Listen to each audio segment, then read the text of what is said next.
Hello, and welcome to Frankly Speaking, where we dive deep into the regional headlines and speak with leading policymakers and business leaders. I'm Ali Itani, stepping in for Katie Jensen.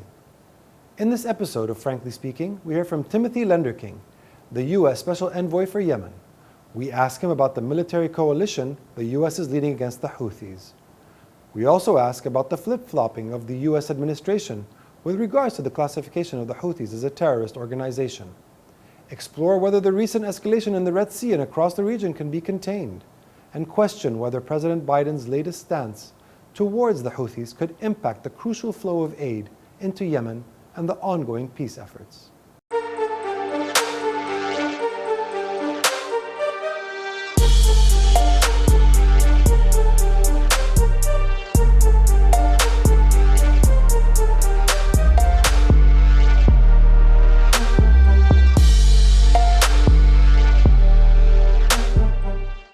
Welcome to the program.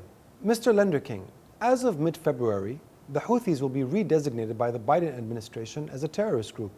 3 years after the same administration, the administration you work for, revoked that designation, which was put in place originally by President Trump, shortly before he left office. Frankly speaking, wouldn't you agree that from the outside, it does seem like the White House cannot make up its mind? So let me ask for a definite answer. Are the Houthis terrorists or not from an American perspective? I think the complication here is that the Houthis have started attacking shipping in the Red Sea, and that's what this designation is in response to. It has no other purpose. It doesn't serve to undermine peace in Yemen. On the contrary, the United States has been a huge backer under this administration of a strong peace effort, which has delivered results, right? There's been a truce for 2 years. It's largely held, that truce, despite all of the other turmoil in the region. So it's hugely disappointing on our part to see that the Houthis have chosen to attack international commerce, the international economy, in a way that has nothing to do with the purported purpose of those attacks. And this is generating a sharp response, not just by the United States, but by numerous countries, dozens of countries all over the world. So the designation is meant to put pressure on the Houthis to stop the attacks on shipping. It has a simple purpose, and it is that goal that the United States has in mind. Many countries are supporting this designation. But if there weren't attacks on shipping, there would be no need for a designation. And that's because Houthis are attacking in a reckless, indiscriminate manner civilian ships, commercial ships, often with no clear targets in mind, and threatening international shipping in a vital global waterway. But Mr. Lenderking, you do see why many might accuse Washington of double standards. In fact, when the redesignation was announced, Secretary Blinken had said that if the Houthis cease their attacks in the Red Sea and Gulf of Aden, the US will reevaluate this designation. The connotation here is that Houthis are only terrorists when they attack Israeli ships or disrupt global maritime activities, but not when they deliberately attack Saudi cities and target civilians, which has happened when President Biden removed them from the terror list 3 years ago. The reason that we removed that terrorist designation 3 years ago was because the United States wanted to set a new course with Yemen and with this conflict, and to put incredible priority on ending the war in Yemen, which had raged for almost 8 years at that point. And it clearly was the right decision, as over the next period of time leading into April 2022, the military, neither side was able to score a military victory over the other. And a key international point was fulfilled. That is, that there is no military solution to the conflict. That is still the case. So the fact, I think, that the Houthis have now chosen to attack civilian shipping has drawn this kind of criticism and harsh reaction, as I say, not just from the United States, but from many countries. More than 50 nations have been affected by the attacks on shipping. Their crews, their mariners, their ships, their flags, and this is becoming a global problem. It's raising prices, increasing freight costs and insurance costs, not for the wealthy, but for those moving wheat. I mean, khubz, a basic product for the Middle East and neighboring countries. Wheat prices are going up. This is hurting all sorts of consumers and ordinary people all over the world. And that's why there's been such a sharp reaction, and why the reaction is growing against this Houthi behavior. But surely the Biden administration knew at the time they removed them that this is the very same group whose official slogan is "Death to America and Curse the Jews." They're also the same group that overthrew the legitimate UN-backed government in Yemen. Yes, this is correct. And there are many detestable aspects of their ideology, I think, that people find very difficult to deal with. That is true. There are a number of instances, many instances of human rights violations by the Houthis. These are captured in our annual human rights report. The administration, however, also felt that removing the designation would lessen the stress on the humanitarian networks in Yemen. This was identified by President Biden as a priority, that the United States should move to improve the humanitarian situation in Yemen.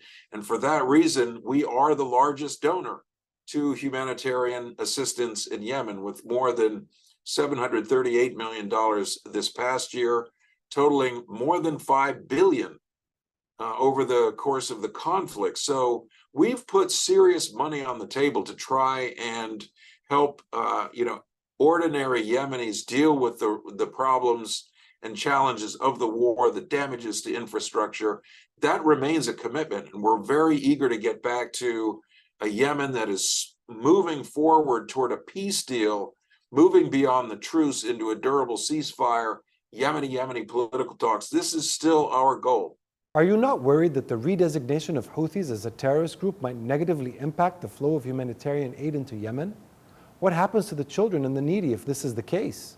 We are very cognizant of that and very concerned about it.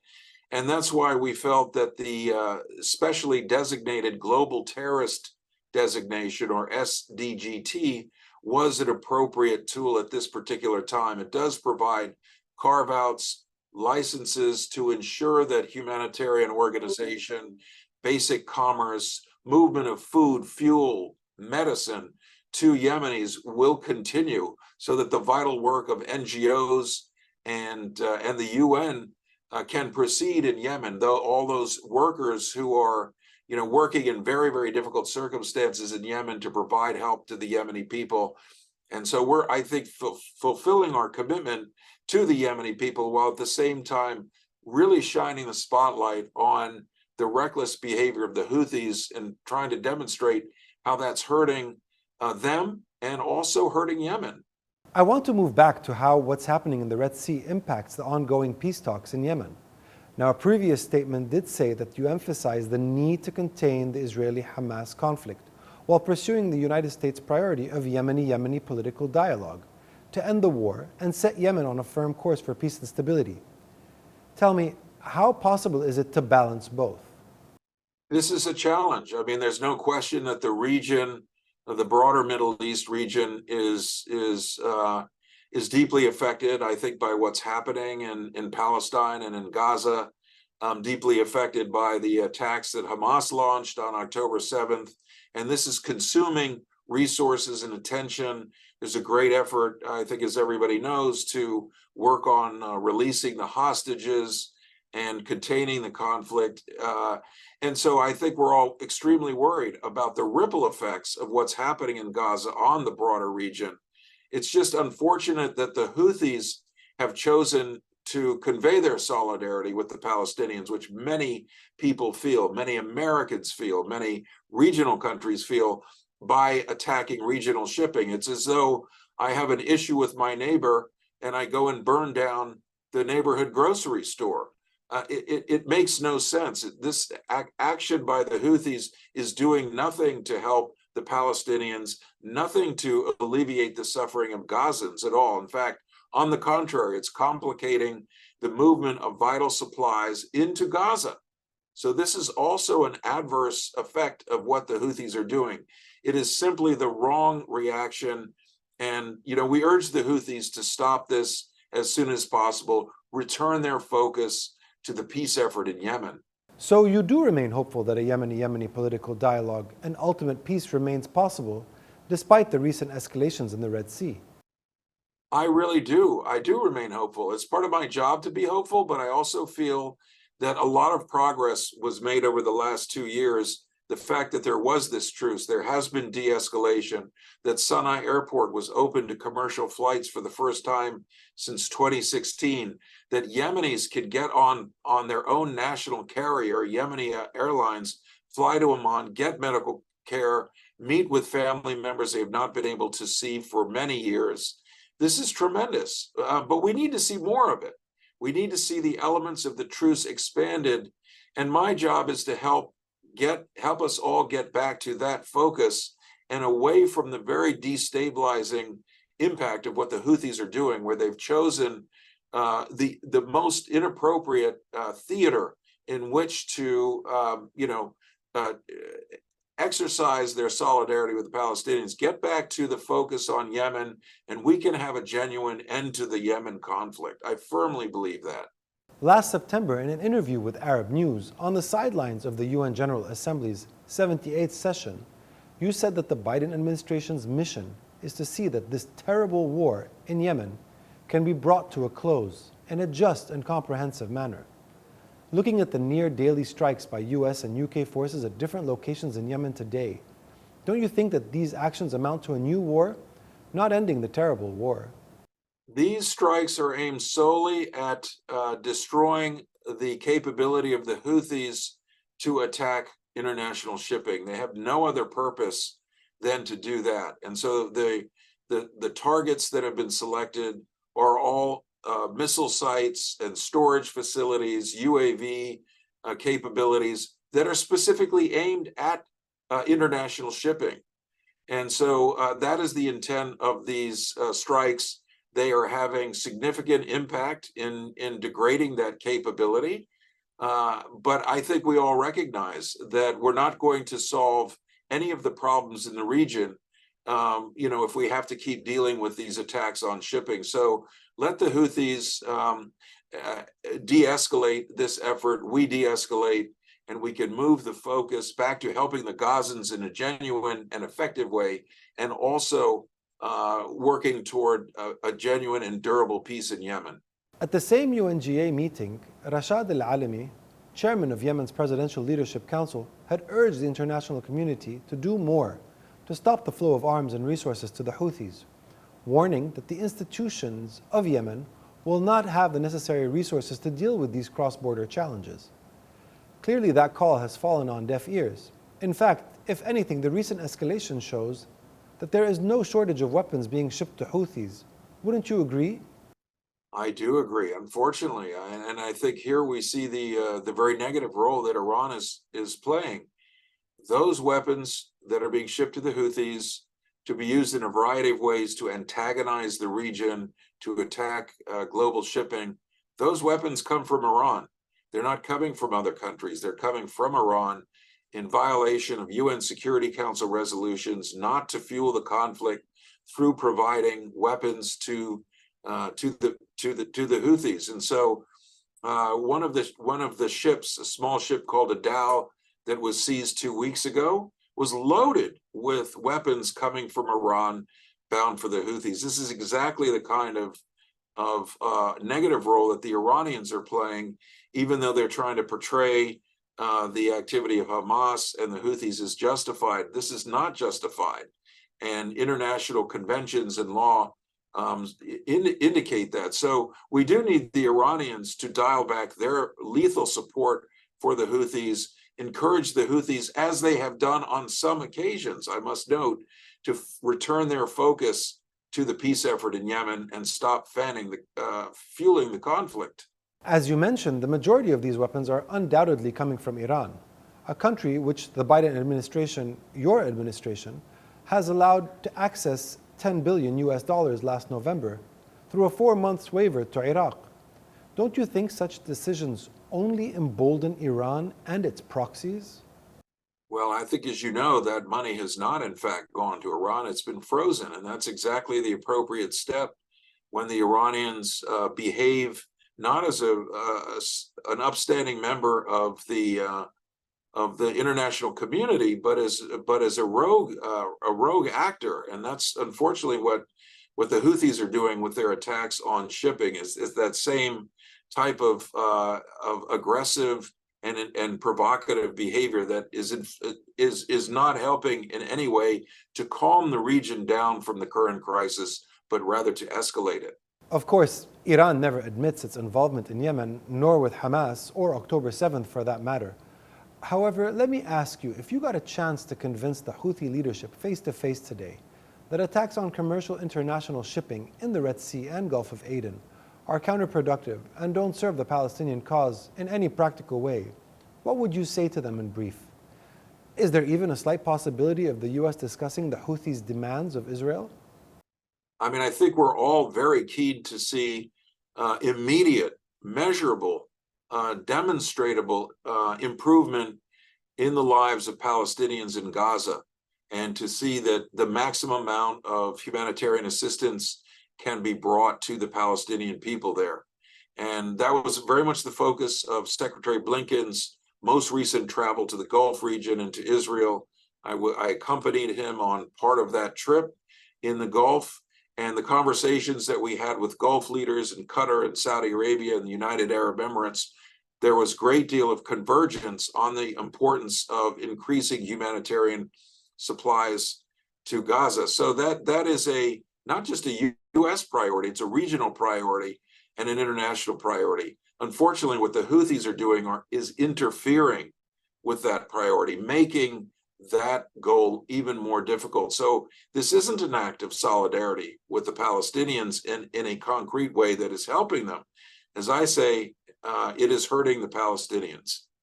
Mr. Lenderking, one argument is that this whole escalation in the Red Sea and the potential regional spillover could have been and could still be averted if the US puts more pressure on Israel to abandon what many have described as a failed strategy in Gaza. Wouldn't you agree? I do think that our administration, our embassy in Israel are in hourly contact with the Israeli leadership about the importance of humanitarian aid to Gaza and about the importance of getting the hostages out, working all the angles of that particular conflict. So I don't think there's any higher priority for the United States in the region at this point than doing that.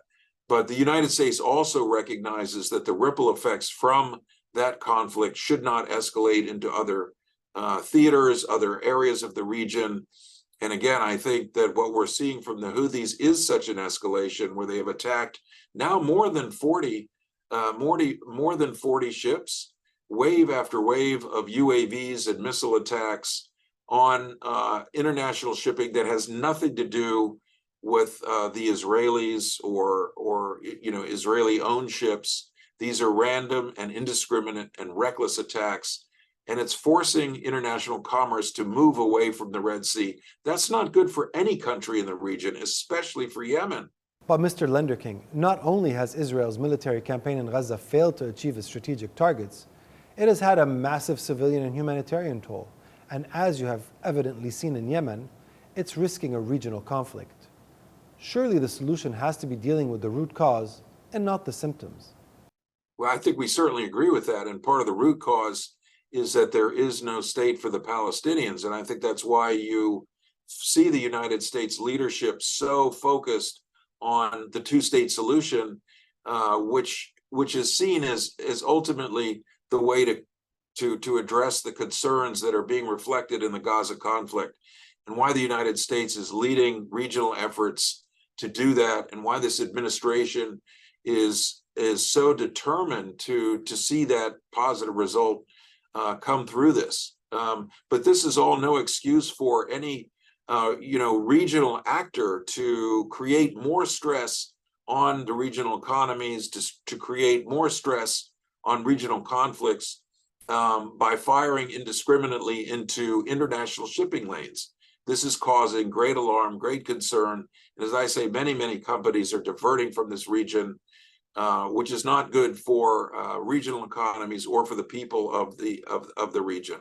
And finally, Mr. Lenderking, despite these challenges, what would be your recipe for a solution that guarantees a peaceful and prosperous Yemen?